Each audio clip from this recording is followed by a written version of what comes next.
Geri Horner has claimed that the Admiral Duncan nail bomber planned to assassinate her on stage because of her friendship with George Michael. The Spice Girl famously staged her first solo performance after leaving the band at the 2000 Brit Awards, singing "Bag It Up" after emerging from between a giant pair of inflatable legs. However, she has now revealed that police warned her not to perform after she was issued with a death threat from jailed neo-Nazi David Copeland. Geri, 48, told The Sun, "He threatened to shoot me, and hated the fact I hung out with the gays, and was friends with George Michael. He hated me for camping it up, for loving the gays and for being friends with George. I told him to do one."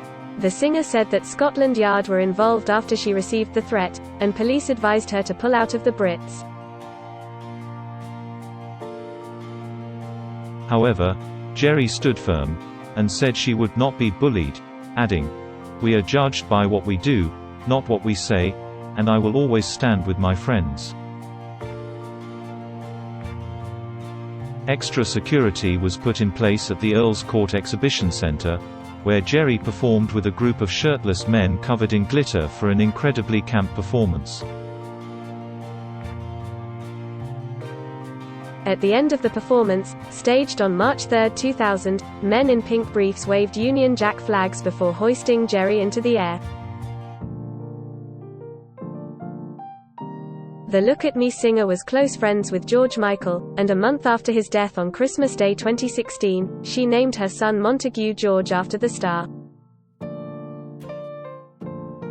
Copeland was a self-proclaimed homophobe and racist, and in over a 2-week period in April 1999, he detonated 3 homemade bombs across London, intended to target the Black, Bangladeshi and LGBTQ communities in the city.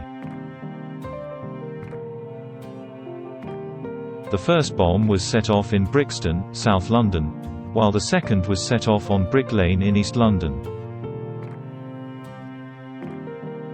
The final bomb, containing 1,500 nails, was left at the gay bar Admiral Duncan in Soho, and the blast killed Andrea Dykes, 27, who was pregnant, and friends John Light, 32, and Nick Moore, 31, from Essex. Hundreds more people were injured in the bombings, with a number of victims losing limbs. Copeland, then 22, was tried at the Old Bailey in 2000 for murder after the prosecution refused to accept his plea of guilty to manslaughter on the grounds that he was suffering a mental illness, paranoid schizophrenia.